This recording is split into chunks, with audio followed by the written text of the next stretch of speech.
Hi mga kasangga, ayan, ready na kami papunta doon sa first project natin. Kasama natin si partner. Ayan, samahan nyo kami papunta doon and papakita namin sa inyo ano yung mangyayari. Kaya stay tuned kayo sa video na to. Let's go! Mga kasangga, on the way na kami papunta doon sa meeting place natin with Sir Aguilar. Ayan, so ngayon, abangan nyo kung ano yung gagawin natin mamaya. Papakita namin sa inyo. Ngayon, naglalakad lang kami.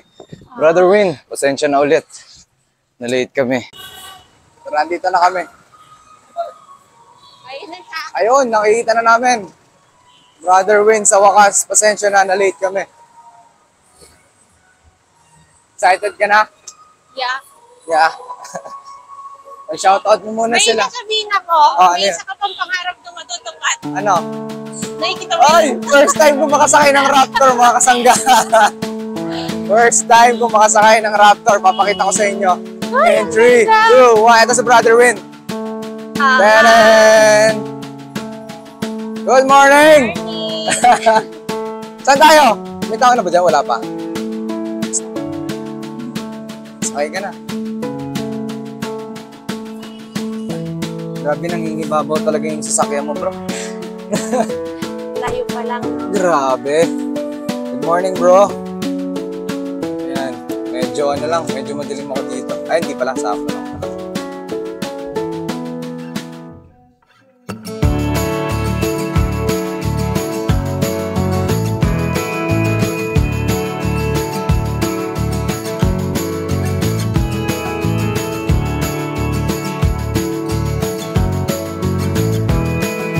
So yan, on the way na kami ngayon. Ayan, makikita ninyo sa sasakyan ni Sir Win Aguilar. Diba? Pupunta na kami ng Batangas ngayon. At ngayon, bago kami pumunta sa kanilang tahanan, dadaanan muna kami para sa grocery na ibibigay natin sa kanila. Ma'am Sylvia Aguilar ang kanyang name. So ayan, congratulations po sa iyo, kasangga. And deserve nyo syempre ang ating pagtulong galing po sa Kasangga community. Maraming salamat po. Yung normal na sasakyan dito eh. Ang alin? Gusto ko sanang bumaba, kaya lang hindi ako makababa. Parang protection ba to? Hindi rin. Hindi ko rin mabuksan. Lights, camera. Lights on? Lights on. Lights off. Hindi talaga. Wala talaga. Ayaw talaga. Ayaw din ng top. Oh, Balik tayo doon sa pagbukas, hindi ko makita. Nandito pala sa gitna, oh. Yan, Ford Raptor dito sa ano. yan Sa pala. hawakan. Sige. Sarado. Ayan.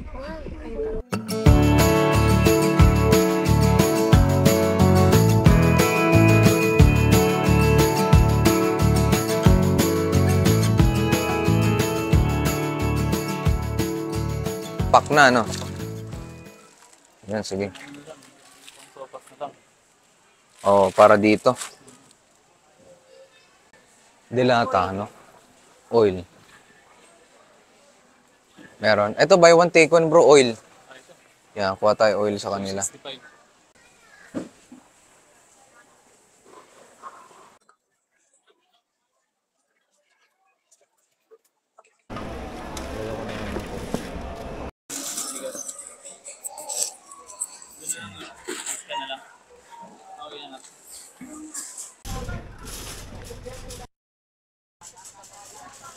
Ay, dyan nga lang pala tayo sa ano.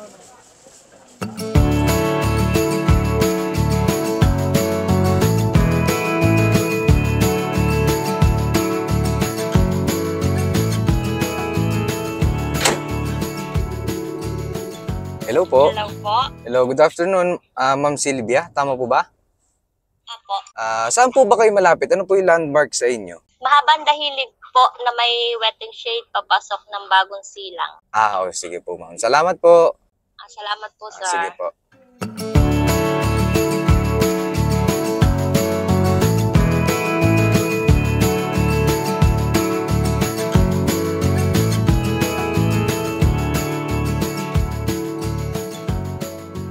Ayan, so nandito na kami mga kasangga sa bahay ni Ma'am Sylvia Aguilar. Hindi pa namin alam kung saan pero tinuturo kami banda doon. Hanapin na lang muna namin. Tara, puntahan natin yung bahay ni Ma'am Sylvia. Ma'am Sylvia, mga ngaroling kami. First project mga kasangga. Project natin. Ma'am Sylvia Aguilar. Ang kaapelyido ni Brother Win Aguilar Ang napakaswerteng napili ng ng KKP. P. Ating kasangga Kalinga program. Magandang hapon. Magandang hapon. Kayo po ba si Ma'am Sylvia Aguilar? Hello.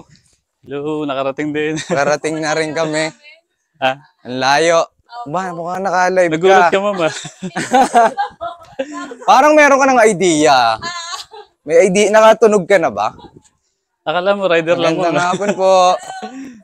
Hello po. Ay, may konti Magandang hapon. kaming galing sa Kasangga community. Yan. So, hi mga Kasangga at welcome po dito sa ating video. Ngayon, nandito na tayo sa Batangas City kay Ma'am Sylvia. Ayan, sa wakas, nakarating na kami dito. Ma'am Sylvia Aguilar, syempre, and yung kanyang family. Sila yung napili natin para sa first project natin ng KKP. Ayan, ng Kasangga Kalinga program na sumuporta po sa kanila.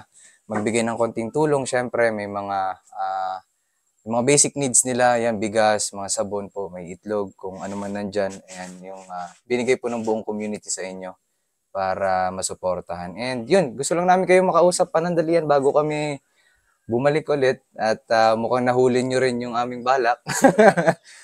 Hindi kami nakalusot. Walang tawag dito. Yung rider hindi umubra. Kami pa rin yung naano ninyo. Pero yun ma'am, thank you so much din sa pag-welcome sa amin dito. And sa wakas, dito na kami. Nagkita lang tayo sa live nila Sir Win Aguilar, syempre, na nandito. And then ma'am, kwentuhan mo naman kami, ano ba yung nangyari dito? Kamusta naman kayo dito?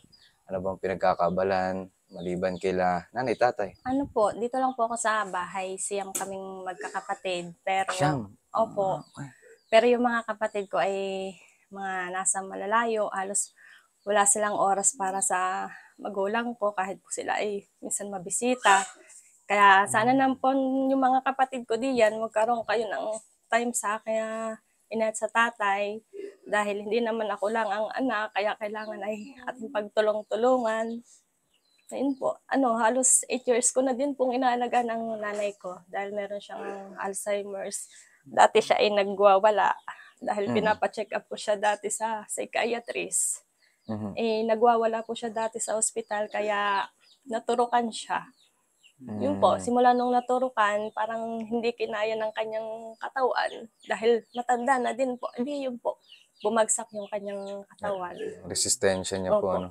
Pero ganun pa man po, malaking tulong na din po sa akin yun na nandito lang dahil po dati ay lagi ko siyang hanapin kung nasaan. Tapos nagwawala po at kung saan nga po na Pumupunta. opo, mas stress po ako nung dati. Kasi nga, may ginagawa ko, bigla na lamang po malalaman ko nakaalis. O kaya naman po nagdawawala nga po at nagdadabog. Di, ayun nga po. Pero Kaya- dito na yun sa bahay na to. Opo, dito na po siya.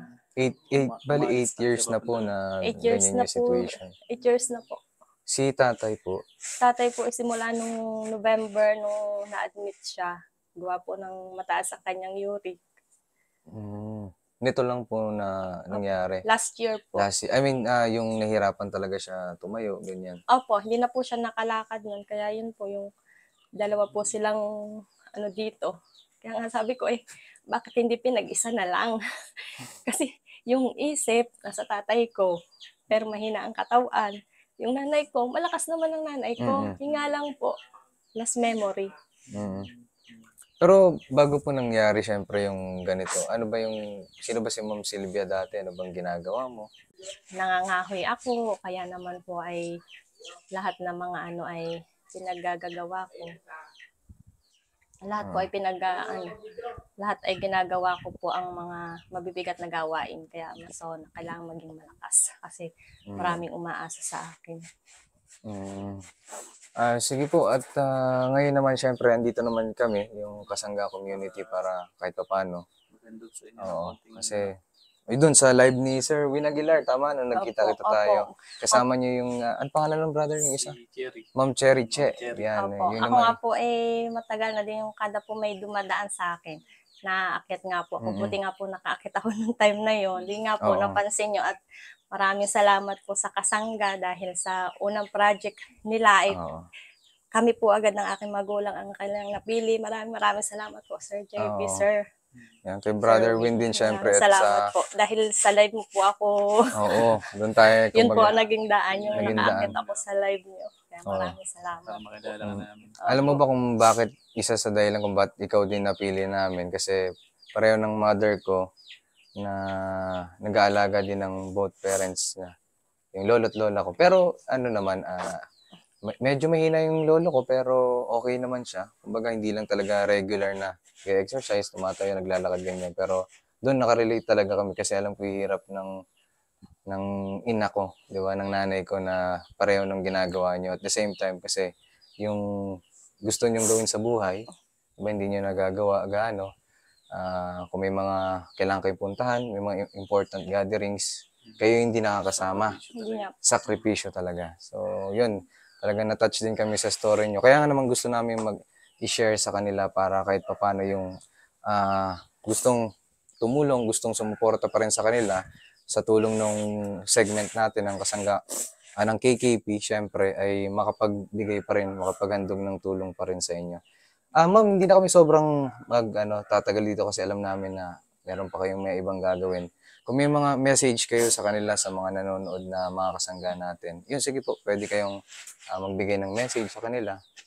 Magandang hapon po sa inyong lahat. Ako po ay nagpapasalamat sa mga sumusuporta po sa aking mga reels. Nawa po ay suportahan po ninyo ang dati po ay Mrs. Amazona, ngayon po ay Aguilar Sylvia na. Maraming salamat po sa kasangga team, sa pangunguna ni Sir JV, Sir Win, at sa lahat po ng bumubuo ng kasangga. Maraming salamat po sa first project nyo. At si Aguilar Sylvia po agad at ang kanyang pamilya ang napili. Suportahan po natin. Tayo po ay, bukod po sa tayo ay isang pamilya, ay magkakasangga po tayo sa lahat. So ayun ma'am, yung sa akin naman, kaya nakarelate ako sa istorya nyo dahil nga ako maaga din akong naulila naman. Buti nga sa inyo at buhay pa sila. At nakakasama nyo pa. Yung sa akin naman napakahirap nung sitwasyon ko kasi nasa barko ako nun, kasi seaman nga po ako. Bali magkasunod po kasing nawala yung magulang ko. Kaya yun nga po sa mga kasangga natin dyan at sa lahat, habang buhay pa yung ating magulang, ipadama natin yung pagmamahal sa kanila at saka yung siyempre palagi natin silang gagabayan at ipadama ang pagmamahal. Yun. Kasi hindi habang buhay, hindi, nandyan sila. Syempre. hindi natin masasabi yung kapalaran natin. Yung kagaya nga sa akin, hindi ko alam na yun na pala yung huling pagkikita namin ng huling alis ko. So, bali, syempre, tama yung sinabi ni Sir Win na every moment counts. Ika nga, di ba? Yan, katulad namin din sa family namin. Lahat ng oras, lahat ng araw na kayang ibigay pa, kayang sulitin, hindi naman na mababalik yan eh. Syempre, unang-una, gusto kong pasalamatan. Sir, si Brother Win Aguilar, syempre, kahit kakakilala lang namin, wala pang 1 week eh. Wala pang 1 week, pero naikwento ko na nga sa kanya din yung matagal ko na rin na gustong plano namin ni partner din. And yun, ito nga yung nabuo yung kasangga na program. Ayan, kasangga Kalinga program. Nasa live lang din nabuo, di ba? Lahat ng pangyayari, kumbaga ang bilis lang pero nakaka-proud kasi andyan kayo, yung mga kasangga community para suportahan tayo. Siyempre yung pagtulong ninyo. Tingnan nyo naman, yung iba, may mga nagtatanong kasi kapag may mga gustong sumuporta, may minimum po ba para makapagbigay? Ang lagi ko nang sinasabi dyan is kahit gano'n pa kalaki or kaliit yan, malaking bagay po yun sa iba. Diba? Na, ayan, pag pinagsama-sama, malaking tulong na rin. Salamat po. Diba? Maraming salamat po sa lahat ng mga walang sawang sumusuporta sa kasangga at sa mga naging daan po para makarating po sa amin lahat ito. Maraming salamat po. Malaking tulong na po ito sa amin. Yes. So, ayun po. Sana ay nag-enjoy kayo syempre sa first segment natin sa story nila Ma'am Sylvia Aguilar and kanyang mga magulang. At ngayon nga po, syempre gusto kong ipahatid sa inyo yung message na kung meron man na gusto pang sumuporta at magbigay ng tulong kila Ma'am Sylvia, ayan, open po yung ating community. Ayan, may mga admins po tayo na mag-a-accept po ng inyong mga messages para dun sa pagbibigay po ng tulong sa inyo. Ano po ba yung mga available na pwede nilang gamitin? GCash, bank, or ano ba po Gcash lang meron? po. Ayan, so GCash ilalagay na lang po namin siguro yung GCash account ni Ma'am Sylvia para gusto niyo Gusto ko pong magpaabot ng tulong. yung mga gusto magpaabot ng tulong. Open naman po 'yan. 24/7. Yan sa mga admins, pwede rin po sa atin ano. Pero magiging i-organize po natin. Syempre nagsisimula pa lang naman po tayo. So, kahit mabilisan lang pero gagawin natin may proseso para naman mabilis din po sa part ninyo. So, yun lang. Kung may mga gusto pa dyan na mga kasangga na magbigay ng tulong, magpaabot ng suporta sa kanila, ipagbigay alam nyo lang po dun sa amin, ano, sa organization natin, sa Kasangga Community. So, yan ma'am, maraming salamat po sa pag-welcome sa amin. Sana nakatulong po sa inyo. Maraming salamat po sa inyong lahat. Ate pong suportahan lagi ang Kasangga. Solid ka sa Solid Yeah. Solid Maraming Kasangga. salamat po. Maraming salamat.